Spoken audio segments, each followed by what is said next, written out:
皆さんこんにちは。ヤンビーザチャンネルです。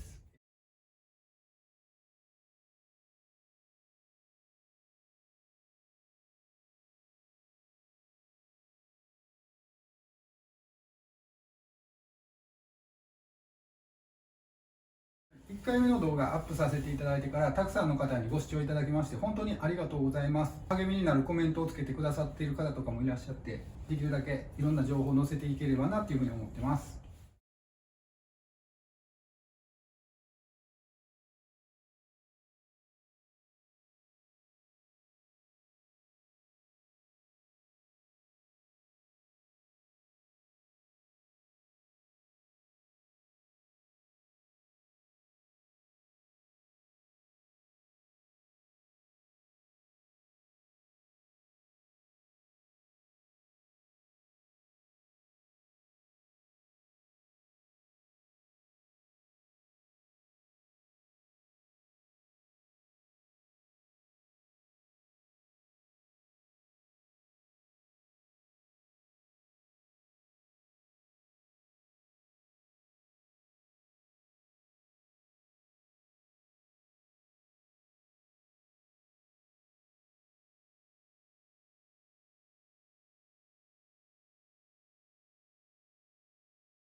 今回の動画はですね、BSA-SR について細かいところを撮影していきたいっていうふうに思っています。大きなところだとセパハンだったりとかタンクだったりとかシートだったりとか、あとは液パイマフラーみたいなところは一目瞭然だと思うんですけど、サイドカバー外した時に何があるんだ、フレームの形ってどうなんだろう、ご紹介できればっていうふうに思っています。はい。まずは全体像からざっくり見ていきたいと思うんですが、本家ノートンのフェザーベッドフレームに比べて前後が短くて天地が高いというバランスになっています。これはヤマハ SR のエンジンがクラッチ一体型なので、その分前後短縮できているのと、本来前傾しているエンジンを無理やりスタイル優先で直立させているので、どうしてもエンジンが腰高になってしまっています。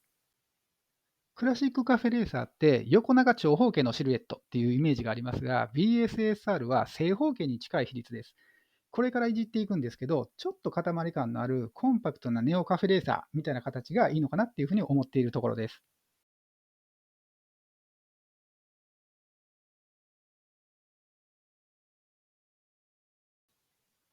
ヘッドライトは SR400 純正のコイト製。ステム位置の高い BSSR ってルーカスタイプの砲弾型ライトに変えると意外とバランス取るのが難しいんですよね。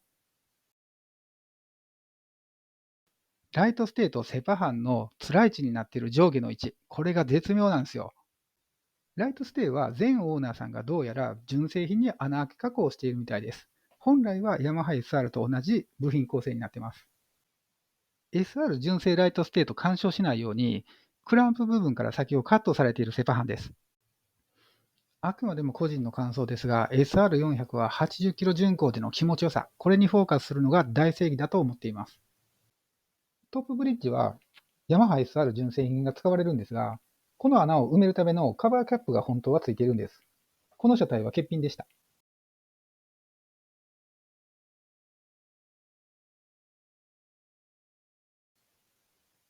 フロントフォークは96年式。セミナーフォークではないです。オーナーズマニュアル付属の申し込み用紙で、ファーストオーナーだけが登録できるステッカーがもらえるんですが、このオーナーさんは申し込まなかったようですね。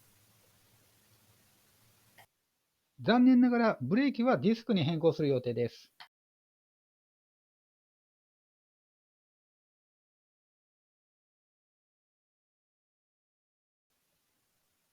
ここには本来、メイドインイングランドの記載があるんですが、このフレームには元からなかったのか、再塗装したのか、そのあたりはちょっと不明ですね。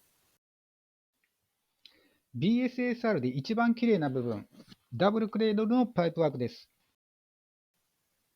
液パイは BSA 液パイが使われています。BSA のロゴが彫り込まれた左右のケースです。この車体は結構車体番号が若くて、そのせいか随分仕上げが雑なんですよね。BSA リーガル社は 400cc までのバイクしか開発する権利を持っていなかったと言われてるんですけど、YouTube には確かに 500cc の BSASR の動画が存在しているんですよね。キャブレターは純正と同じ CV キャブ。ガソリンコックも対応する不圧式のものになります。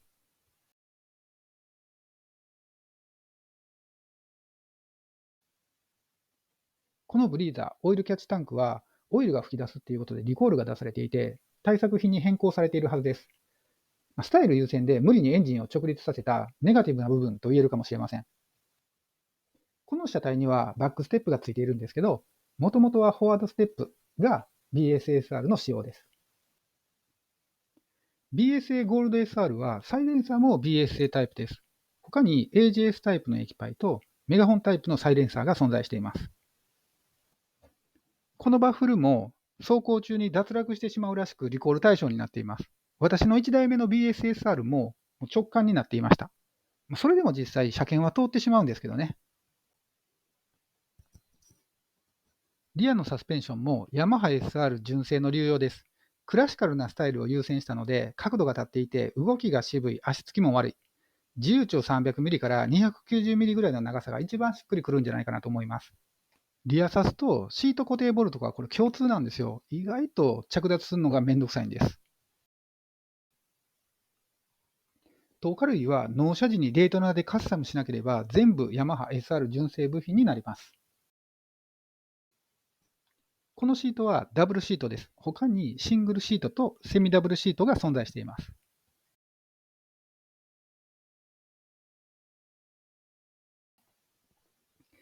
いわゆるホタテキャップですね。基本的にはもうこれ全部2型なんですよ。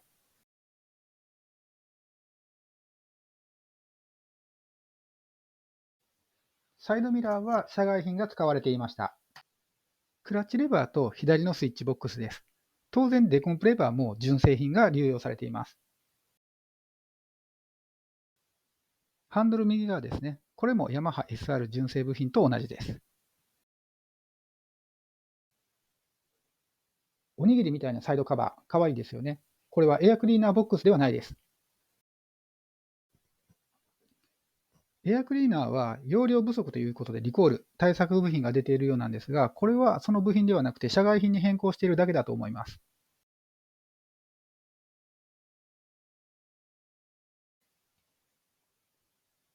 タイヤ空気圧もヤマハ SR400 と同じです。チェーンがフレームに干渉するというリコールが出ています。ハンドメイドなので部品の精度がめちゃめちゃ低い。これは後でバラしてみましょう。チェーンカバーはヤマハ純正品を加工したもので、実はヤマハ SR 純正そのままではつかないです。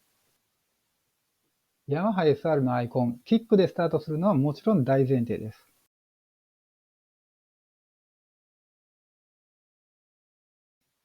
サイドスタンドは左側なので、車体は当然左に傾いてます。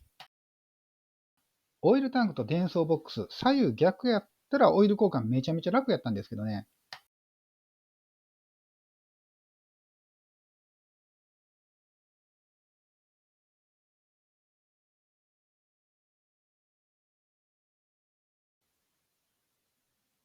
タンクのステーにクラックが入るというリコールが出ています。未対策のタンクを見るのは実は初めてなんですが、これは確かにチャチいステーです。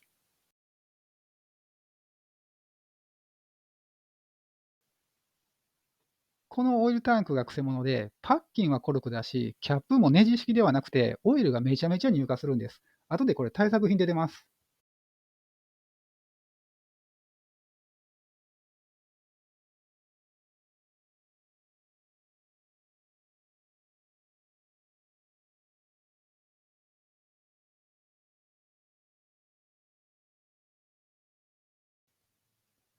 このダブルクレードル、フェザーベッドフレームがパーツリストでは20万円です。めちゃめちゃ安いと思います。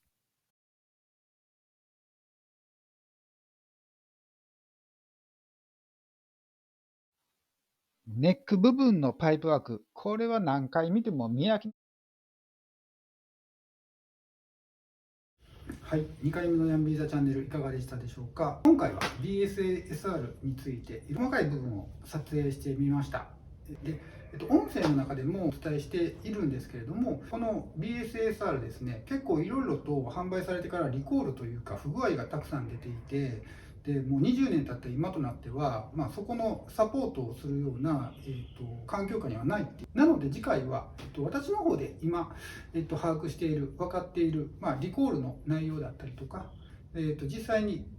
パートリスト、オーナーズマニュアルと照らし合わせてみたいと思っています。はい、今回も長らくお付き合いいただきましてありがとうございました。